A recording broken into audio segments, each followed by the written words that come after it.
At the end of round number 7, but to give you one final conclusions of the round as we're tallying up the tiebreakers, we had an opportunity to record Chakki versus Noblord, which was a very entertaining series. We got to watch a little bit of those early games, some back and forth action here, and we're going to hop straight into game number 5, which I believe is a warrior versus warrior. Yeah, the earlier games included some pretty epic priest versus mage, priest versus warrior as well. Noblord actually came out to a 2-0 lead in the series. Chakki battled back against this taunt warrior. So this is now Noblord's 3rd straight game on this taunt warrior deck, has yet to find a win. Yeah, that's right. Chakki originally kind of lost by some ridiculous scenarios, you know, like I remember watching game 2 and somehow Noblord got like the Antonitis to stick, and then Chakki played like a Glimmer Root, got a Primordial Glyph, got like a Pint-Sized Potion and a Potion Madness. He was thinking about sealing the Antonitis, and then Noblord had the perfect damage to kill him anyways. It was really back and forth, and then now it's come down to this warrior versus warrior, and you know, Chakki already starting off with the Stonehill Defender, so getting off to a very good start in terms of getting the number of taunts in his hand, but Noblord has the same exact thing. Yeah, the Taunt Warrior mirror is one we've seen quite a bit over the course of this tournament. Taunt Warrior really kind of spiked in popularity, especially I think after the success of Aggro Druid last week. You know, one of the very strong counters to those aggressive strategies. And this mirror match is very much about Sulfuros. It's very much completing your quest and getting those 8 damage hero powers rolling quickly so you can hopefully overwhelm your opponent before they can get their own hero power online. Both these guys are also kind of on the bubble in terms of their records. You see 4 and 2. I believe they're neck and neck in terms of tiebreaker as well. I'll have to confirm that. And remember, this is the final round of Swiss, so a victory here puts you in the best position possible to go into the top 8 cutoff, where we're playing for 4 spots in Shanghai. Noblord, kind of fresh off his victory from Test, but I believe you were commentating that while I was hosting that event. So Noblord finally actually has a tournament victory under his belt with his team, but he's still looking for that individual result. And he's been chasing HCT America's playoff berth for a while. Yeah, Noblord was actually one of the players who was a top HCT point finisher last season. He played in the last call tournament and didn't win that, but he you know, obviously accumulated a ton of points over that season, which takes a lot of results both on ladder and in open cups and events like this. Yeah, in fact, he actually snuck in as a number 8 seed. You know, he actually played the entire summer and grinded a crazy amount of points in order to sneak in during his off season as a student at Rutgers University, and has since continued to stay in the competitive scene. Very much involved. He always does like prediction spreadsheets, always tries to help players prepare for events. So very much active, if you guys haven't already heard of what he's been able to do. Chakki, in the meantime, a very storied player already, has made it to the Winter Championship, and of course has also done many accomplishments across all formats in Hearthstone. Comes in here on turn number 5 with a pretty clear amount of good, solid minions to play if he wants to go on the cheaper route, or if he wants to play some of the 5s that he's drawn between the Alley Armorsmith and the Direhorn Hatchling. Noblord already starting to get a little into the groove here. One of the things that he's known for is a little bit of the emotion that he displays throughout the time that he plays Hearthstone. I actually love watching Noblord. He's so emotive. He'll be like laughing, and you know, we see him with his just hand in his head, clearly deep in thought, making faces at the camera. He's like, I don't know, was that right? It's great to see. Yeah, and it's also very pure because it's just kind of the thrill of competition for him. You know, Noblord says that it's not necessarily that he's trying to put on a show, it's just that he can't really contain himself when he's putting these high-pressure situations, and there's a lot on the line. You know, if you're able to get these victories, not only are you playing in front of thousands of people that are watching all over the world, but you're also playing for your own aspirations. You put 3 months of work into this entire run. So, you know, these guys who've been putting so much time and dedication, for some of them, it's hard to contain themselves. Yeah. One of the really funny things about Noblord, when we were talking to his teammates, he actually was late to the championship for TESPA because he had an exam he couldn't skip. And they kept talking about, oh, you know, Matt did this. Like, wow, you know, this Matt guy, he was late. He slept through like one of your rounds. Like he, you know, misclicked a Hellfire instead of this. Why you put up with this guy? Oh, he's Noblord. He's like just super good. Yeah, he was super curious. So, but yeah. Did you hear your joke or something? He's like laughing. He's like, exactly. Like, yeah, these guys, yeah, that's me, I'm Matt. Noblord.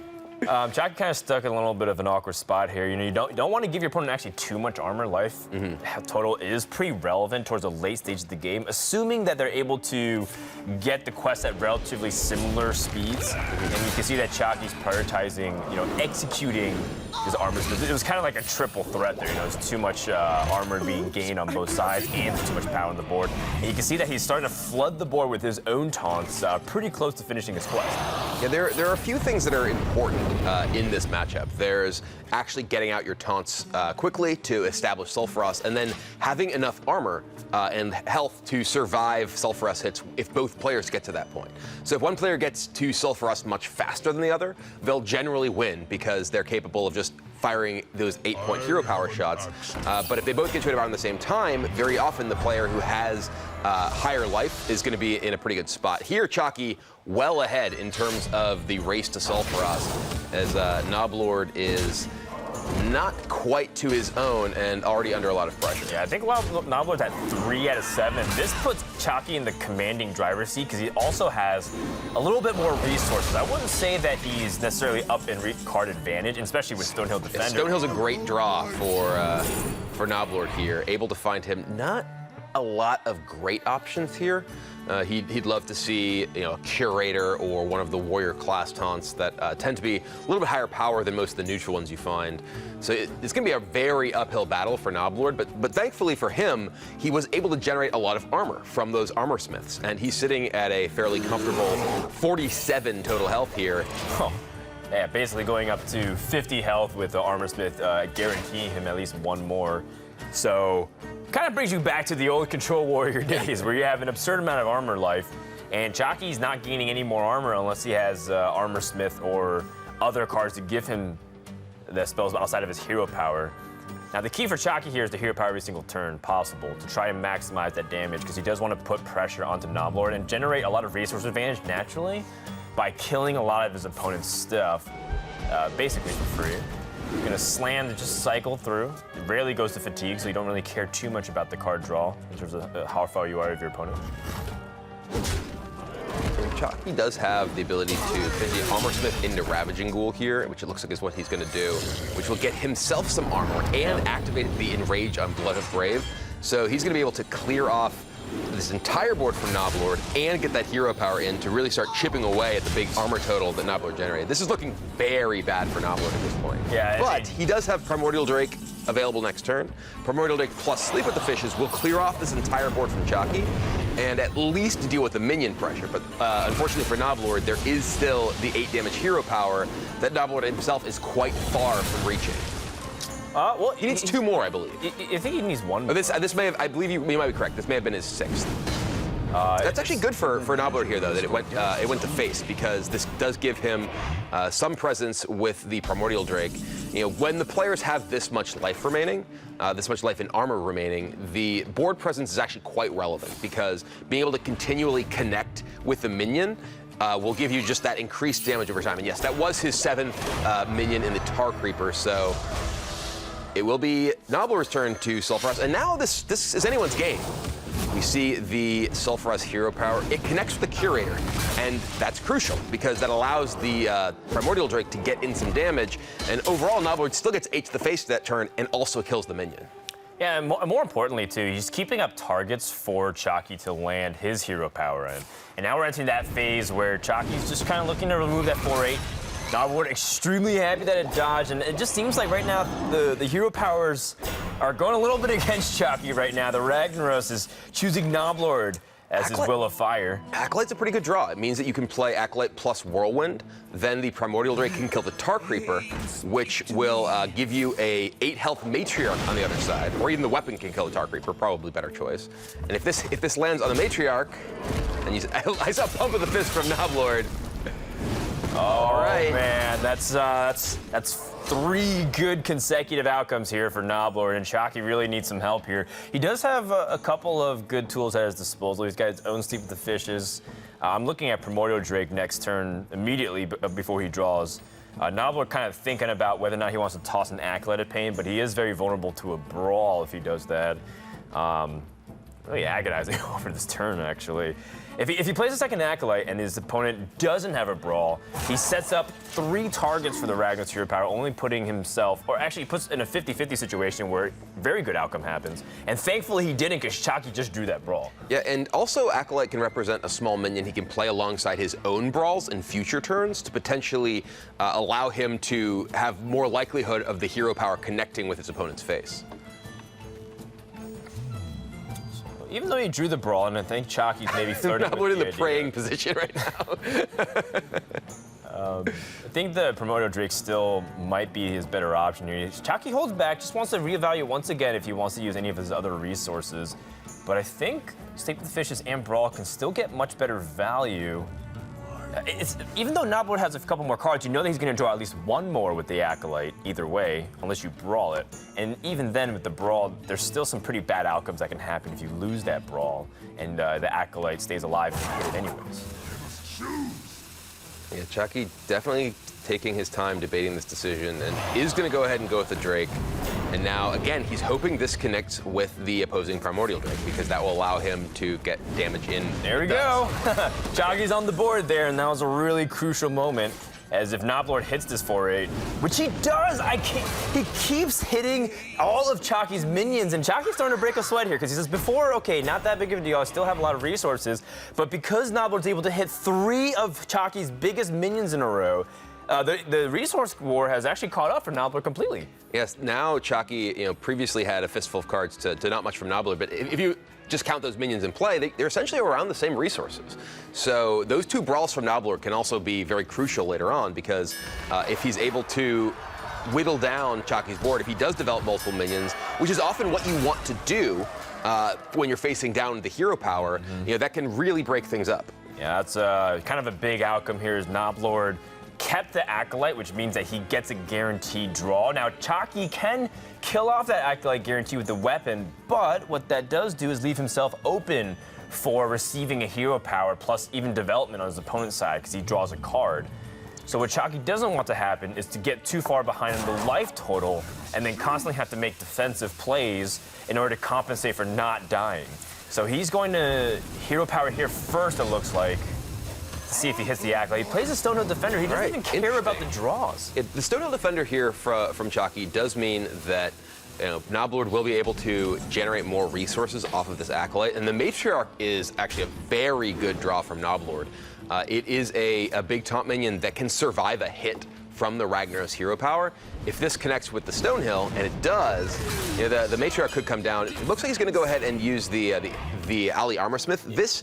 If the Ally Armorsmith gets to connect multiple times, it's extremely powerful because this is very much about a race between your life totals. Yeah, look, they're very even, 25, 24 health, and Chakki was very happy that Stonehill actually received that. That's probably the first minion he was happy to die off because not only was it receiving 8 damage, but also the Acolyte kind of deactivated in terms of being able to kill it. And now Chakki, once again, introduced to the position where he could try to spend some of his resources removing his opponent's board. He has like the Fiery War Axe, the Stake with the Fishes, the Ravaging Global. He chooses to hero power first to see what happens. Gets the hit on the 2-7, very crucially removing Noblord's ability to gain health. And now we're starting to get kind of even once again back on the board. Chakki introduces his own life gain mechanism.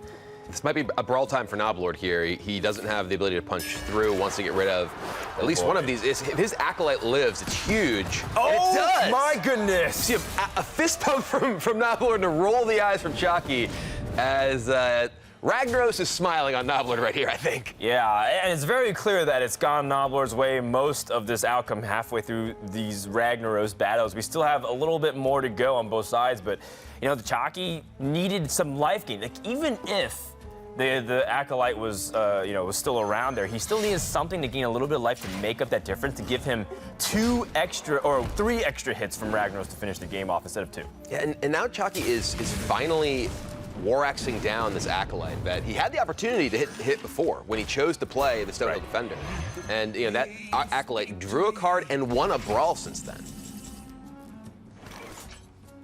All right, well, we're getting to the stage where there's just a couple of Ragnaros hits away. So now every single decision is absolutely massive, and the outcome of every single shot is huge. Right, and there's there's kind of two outcomes here that I think noblord's okay with hitting with the Ragnaros hero power. I think it's not only the face for one, because you could threaten to kill him next turn, but the gastropod also introduces an element where noblord's, no matter what he develops, is also going to be extremely weak and vulnerable to that.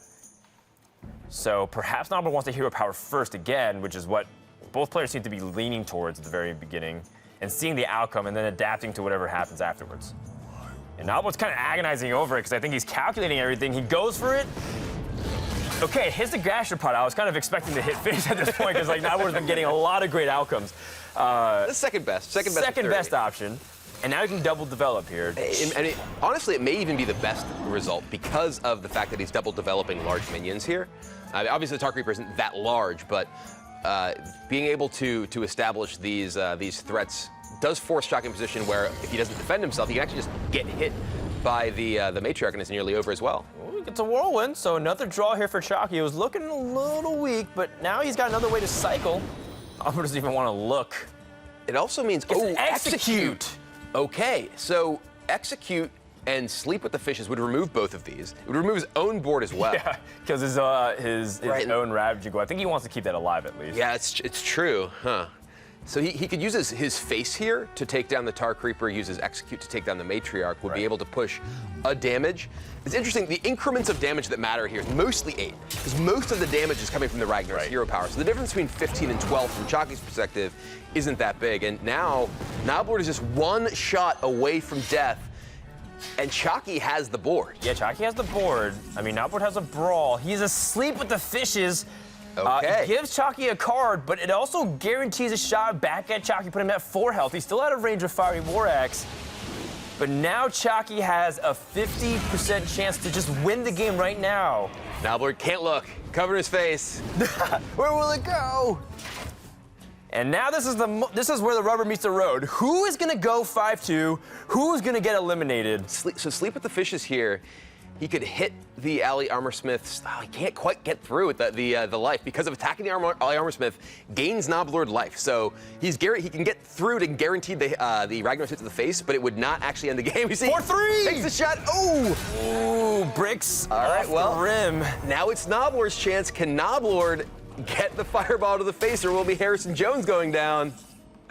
I mean, noblord picks up Blood of Brave. That changes nothing. He can draw off the Curator, and actually the Curator's pretty important because... Oh, it is, because another minion... Oh my god, he missed again! So, if noblord were to play Blood of Brave this turn, Chakki could actually attack into it, double sleep with the fishes, and guarantee lethal. But the Curator, because Chakki is at 4, he cannot attack it. He has to rely on that hero power. Another Ragnaros shot. Here we go, one more time! No! Right. And noblord he can't handle it, man. Now we have to go once again back over to noblord. And he's at 1 health remaining. Ravaging Ghoul. It's a 3-cost minion. You can play that with Brawl to give himself a 50-50 to clear the board. And then he has a shot to win the game from there. Even if he misses it, there's the Brawl. The Ghoul wins, and noblord wins the game. Oh my goodness. Game 5 is over, and noblord, after a roller coaster of emotions, it's going to go 5-2. Is that going to even be enough to get out of Swiss, Brian? It might not be. Both these players, despite their epic struggle back and forth there, they were kind of in the scrum in the middle of the 4-2 bracket. They were not near the top of the tiebreakers, and only a few players from that position will make it through. But that was quite the game. A little hard for me to just because, I had Chakki on the board. But, I mean, when you have a game kind of exciting and back and forth as that, can't be too disappointed, I guess. Taking